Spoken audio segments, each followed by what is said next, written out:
SMP Islam Husnul Khotimah adalah lembaga pendidikan menengah pertama berbasis Islam yang terletak di Kampung Petir, RT 12, RW 05, Desa Gunajaya, Kecamatan Manunjaya, Kabupaten Tasikmalaya, Jawa Barat.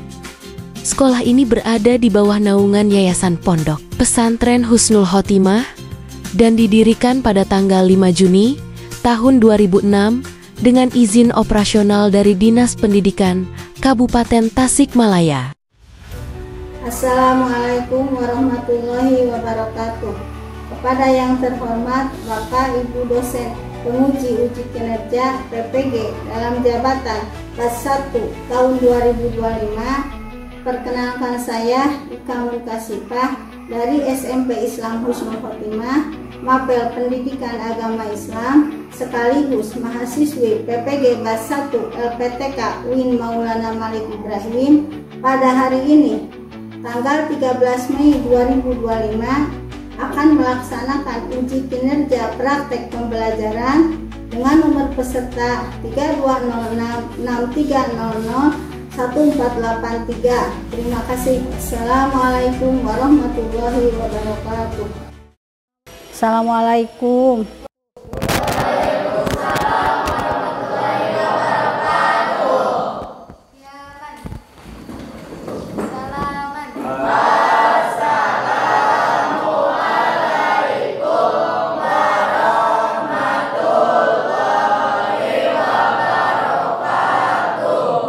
Waalaikumsalam warahmatullahi wabarakatuh. Lulusan.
Sebelum pembelajaran dimulai, coba cek dulu kebersihan dari samping kiri kanan dari bawah. Coba periksa dulu kebersihan.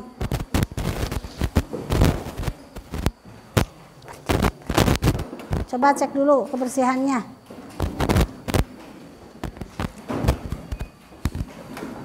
Rapihkan dulu.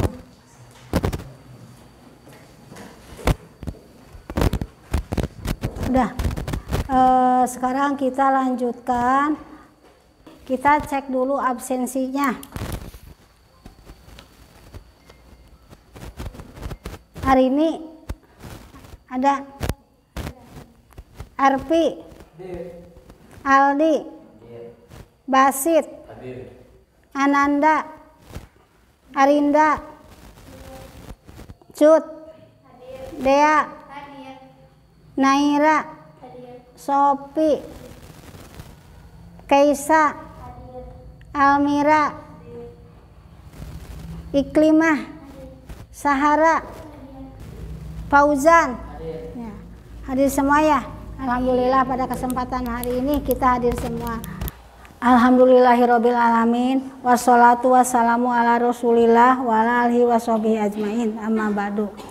pada kesempatan ini Ibu akan menyampaikan materi yaitu pelajaran pendidikan agama Islam atau PAI, yang mana tujuan kita belajar PAI diantaranya: satu, membentuk pribadi manusia yang beriman kepada Allah. Yang kedua, memiliki akhlak yang mulia atau akhlakul karimah. Yang ketiga, di antara tujuan belajar pendidikan agama Islam itu adalah mampu mengamalkan ajaran Islam dalam kehidupan sehari-hari. Nah, itu tujuan pendidikan agama Islam. Kemudian kita selain tujuan pendidikan agama Islam, kita harus tahu apa tujuan pendidikan agama Islam dalam pembelajaran. Di antaranya untuk meningkatkan akhlak yang mulia. Nah, yang kedua yaitu meningkatkan iman dan takwa kepada Allah Subhanahu wa taala. Yang ketiga, memperdalam pemahaman agama. Nah, itu tujuan spesifik dalam pembelajaran pendidikan agama Islam. Dalam hal ini kita akan belajar tentang dalam kompetensi dasar, yaitu beriman kepada Rasul Allah Subhanahu wa taala. Nah, di mana rukun iman yang 6 itu diantaranya nomor 4 adalah beriman kepada Rasul Allah Subhanahu wa taala. Nah, kalian tahu ada berapa rukun iman? Yang ke-1, 2, 3, 4, 5, iman kepada hari kiamat. Nah, tadi disebutkan oleh kalian ada rukun iman yang iman kepada Rasul Allah. Jadi rukun iman nomor berapa? Nomor 4. Nah, apa itu rukun iman nomor keempat? Yaitu iman kepada Rasul Allah. Dalam hal ini ada yang dinamakan nabi, ada yang dinamakan rasul. Kalau nabi utusan Allah yang diberi wahyu tapi tidak diwajibkan untuk menyampaikan kepada umatnya. Sedangkan kalau rasul seorang nabi yang diberi wahyu oleh Allah tapi disuruh untuk menyampaikan kepada umatnya, yaitu disuruh tabligh. Nah, itu perbedaan antara nabi dan rasul. Nah, kemudian dalam hidup kita bagaimana kita supaya aman dan tentram? Nah, diantaranya kita harus menanamkan ketauhidan. Selain ibadah fikih, ketauhidan harus ditanamkan di dalam hati, yaitu diantaranya dengan beriman atau mengimani kepada Rasul Allah Subhanahu wa taala. Nah, paham sampai di sini? Nah, kemudian materi yang selanjutnya di sini tadi disebutkan tujuannya atau KD-nya beriman kepada Rasul Allah Subhanahu wa taala. Nah, sekarang coba simak, di sini ada materi yang akan dibahas. Nah, perhatikan ke depan.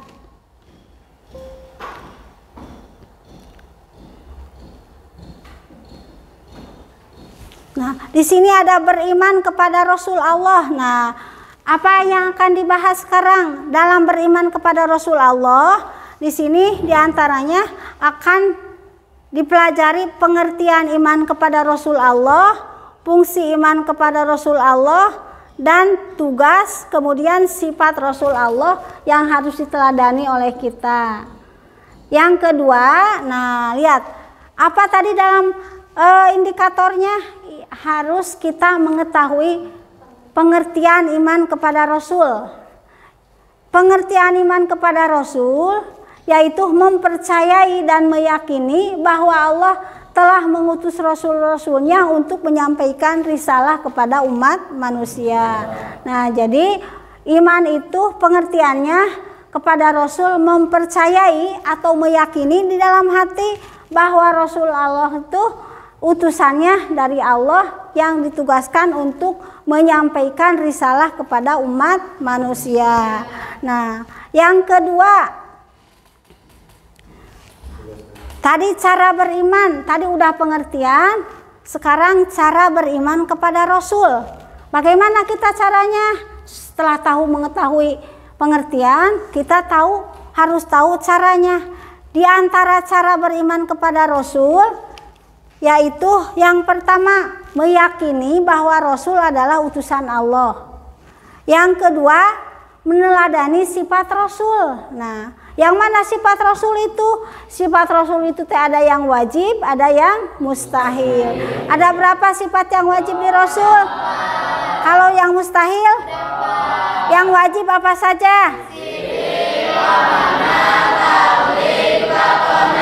Kalau yang mustahil? Ya. Yang ke satu tadi sifat yang wajib di Rasul ada 4. Yang pertama sifat apa? Apa artinya? Benar. Yang kedua sifat artinya dapat dipercaya. Yang ketiga artinya?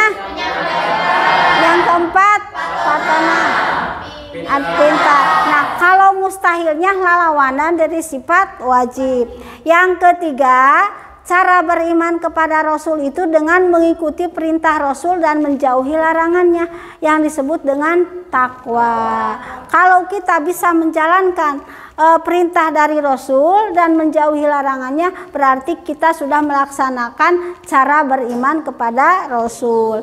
Yang keempat, memuliakan dan mengucapkan sholawat. Nah, suka bersolawat tidak? Nah, diantaranya orang yang beriman kepada Rasul, dia memuliakan dengan membaca sholawat. Memperbanyaklah kita membaca sholawat agar mendapat syafaat nanti di yaumil jaza.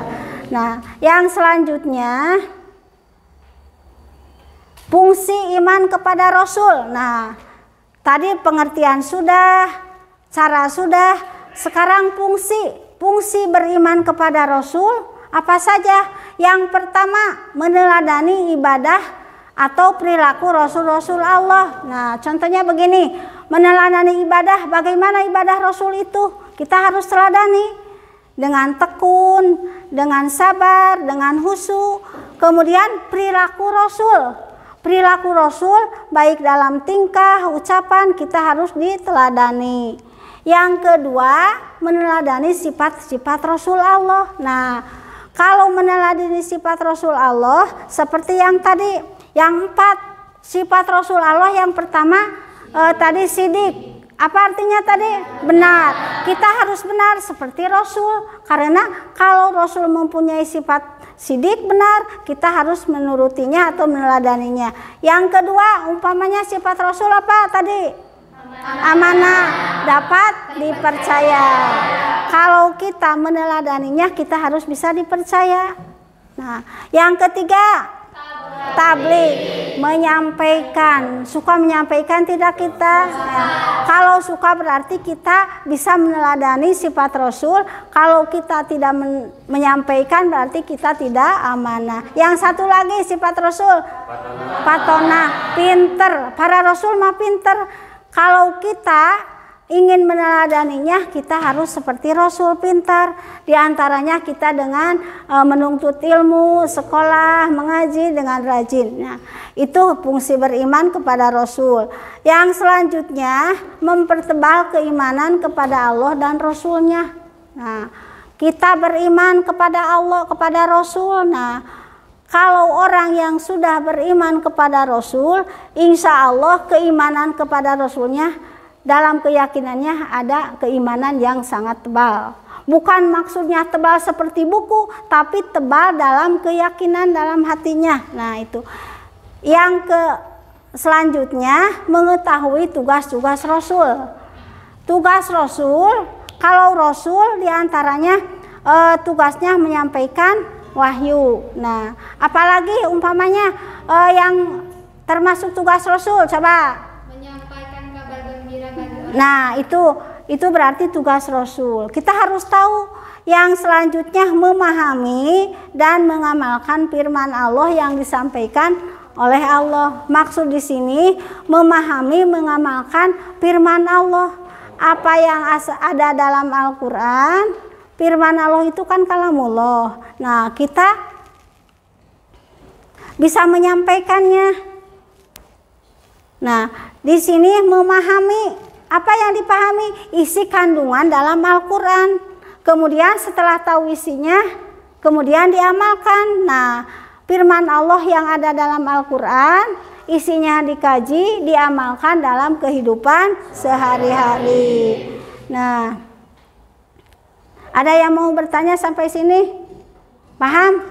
Nah, jadi pengertian, kemudian fungsi, ada lagi tugas, dan meneladani sifat-sifat Rasul. Kalau di sini tentang beriman kepada Rasul, ada yang mau bertanya kelompok sini? Tidak ada. Kelompok ini perempuan? Tidak. Paham? Nah, kalau udah paham, sekarang kita akan diskusi kelompok ya. Ini dibagi menjadi 4 kelompok ya.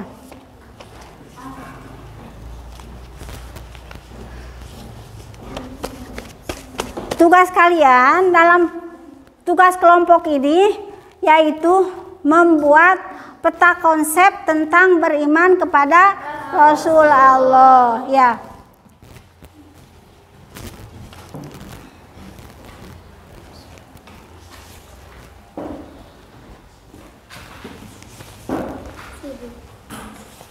Coba kerja kelompok, diskusi kelompok. Coba kerjakan tugas kelompoknya.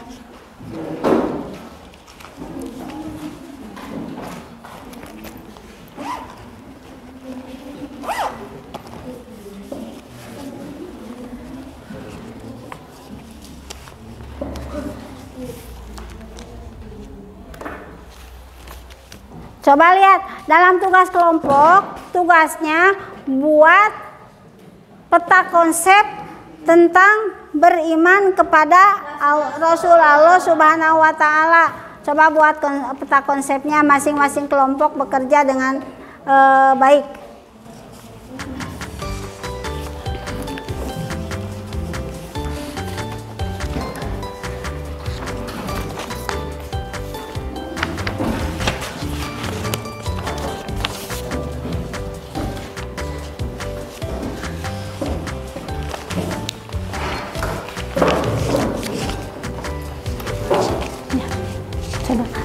Pakai sarang, cara pegang.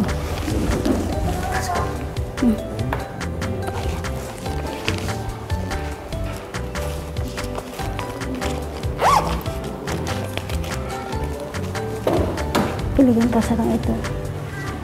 Ini untuk menempelnya dengan kelompok itu. Coba. Ibu ingin menilai kerja kelompok kalian. Mulai dari kelompok 1.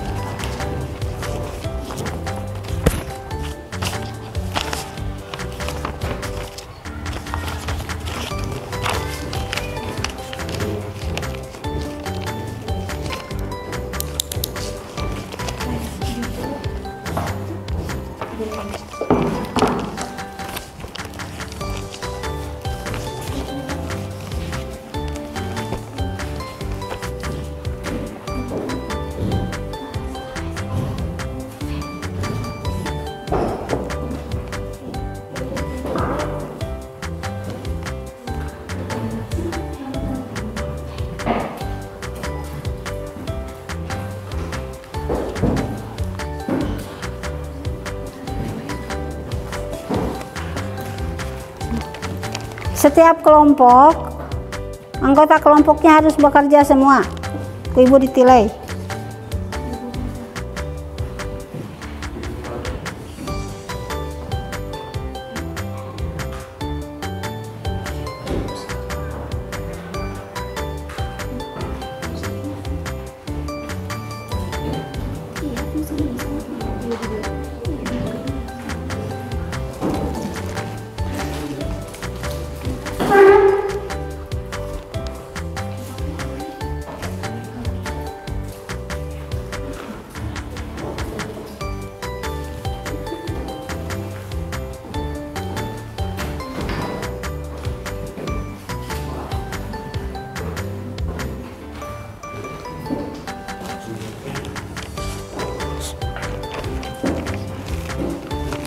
Coba kelompok 3 kerjakan.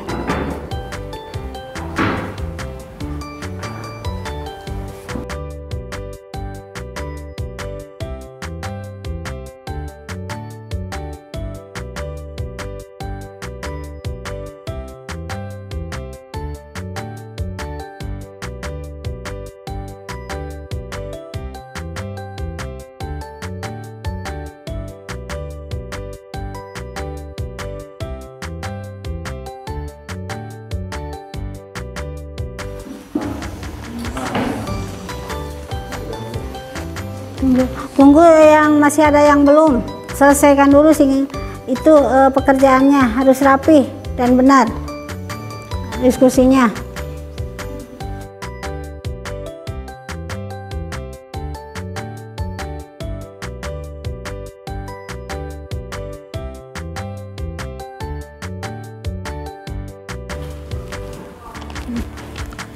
Sambil menunggu teman yang belum selesai, coba lihat di buku yang ada tadi, yang ada di buku pelajarannya.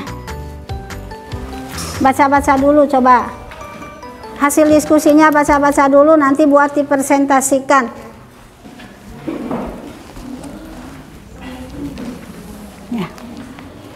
Coba baca dan telaah hasil diskusi buat peta konsep kalian, nanti buat dipresentasikan di depan kelas. Baca dulu. Siap, Bu. Udah selesai itu hasil diskusinya? Udah? Kalau sudah selesai, kita akan presentasikan di depan kelas, satu kelompok hasil bawa dari hasil diskusi tadi ke depan kelas. Siapa yang mau pertama, kelompok mana? Ya, coba boleh ke depan. Ya. Untuk kelompok 1, coba presentasikan keterangannya, jelaskan tentang pengertian iman kepada Rasul Allah. Baik, pengertian iman kepada Rasul Allah artinya adalah meyakini bahwa Allah telah mengutus rasul-rasulnya. Coba jelaskan lebih lanjut. Manusia hidup di dunia selain diberi akal juga dibimbing oleh para nabi dan rasul. Melalui mereka manusia mengetahui cara beribadah kepada Allah dengan benar. Mereka menyampaikan hal-hal yang diperintah Allah. Melalui mereka pula Allah menyampaikan berita tentang balasan amalan di akhirat. Udah cukup. Ya. Sekarang oleh kelompok 2. Siapa yang mau ke depan? Ya.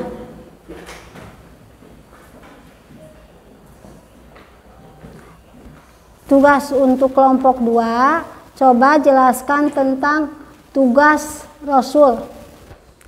Baik, tugas dari para rasul yaitu 1. Menyampaikan kabar gembira. Yang kedua, menyempurnakan akhlak manusia. Yang ketiga, memberi peringatan. Yang keempat, menjelaskan cara beribadah. Yang kelima, menjelaskan aturan. Dan yang terakhir, menjelaskan bahwa manusia perlu bekerja untuk kehidupan dunia dan akhirat. Wassalamualaikum warahmatullahi wabarakatuh. Waalaikumsalam warahmatullahi wabarakatuh. Untuk kelompok 3, siapa yang mau ke depan? Ya. Coba terangkan fungsi atau hikmah beriman kepada Rasul Allah Subhanahu wa taala. Fungsi iman kepada Rasul-Rasul Allah Subhanahu wa taala berikut adalah fungsi iman kepada Rasul-Rasul Allah Subhanahu wa taala: meneladani ibadah atau perilaku Rasul-Rasul Allah, meneladani sifat-sifat Rasul Allah untuk diterapkan dalam kehidupan sehari-hari, mempertebal keimanan kepada Allah dan Rasulnya, mengetahui tugas Rasul-Rasul Allah, dan memahami dan mengamalkan firman Allah yang disampaikan oleh para Rasul Allah. Assalamualaikum warahmatullahi wabarakatuh. Waalaikumsalam warahmatullahi wabarakatuh. Untuk selanjutnya, untuk kelompok 4, siapa yang akan mewakili kelompok 4? Ya, boleh ke depan.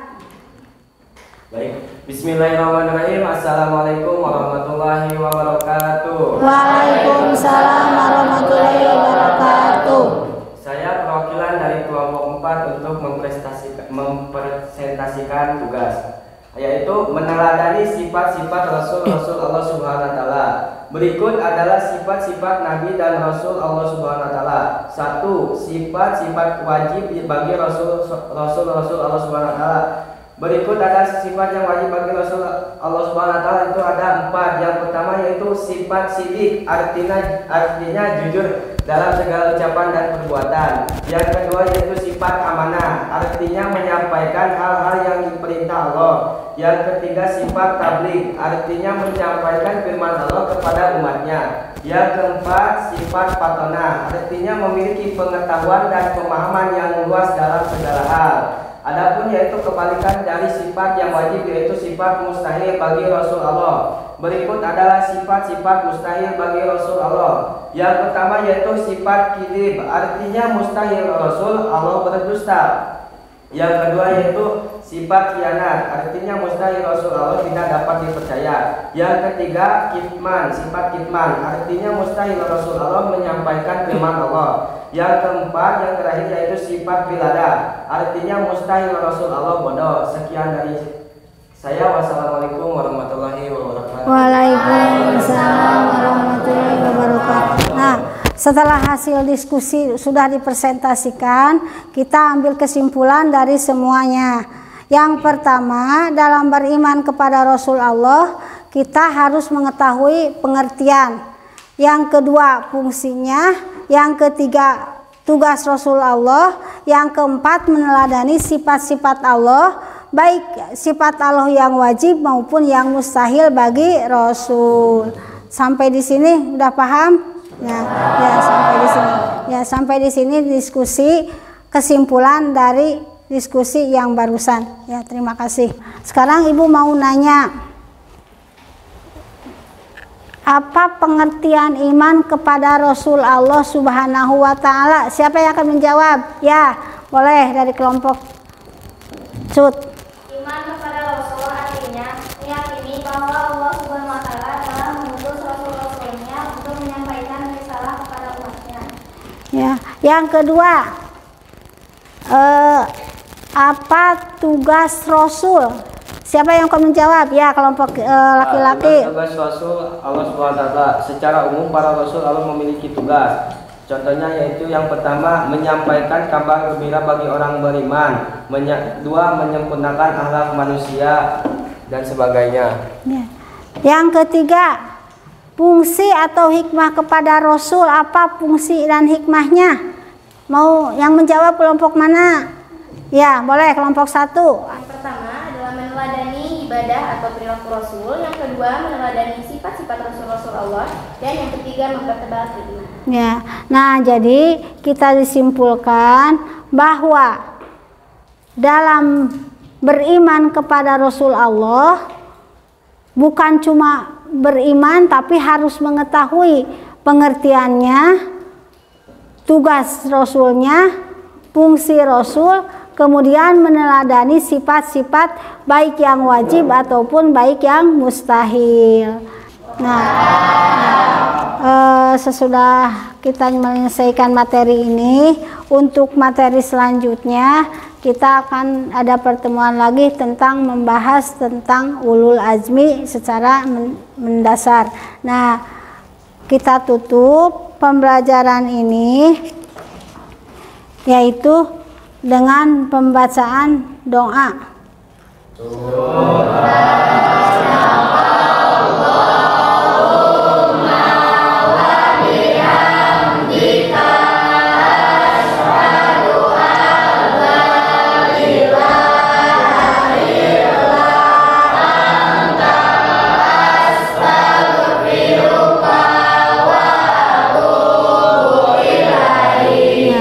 Sampai di sini dulu. Mudah-mudahan kita bertemu lagi dalam pelajaran yang akan datang. Wassalamualaikum warahmatullahi wabarakatuh. Waalaikumsalam warahmatullahi wabarakatuh.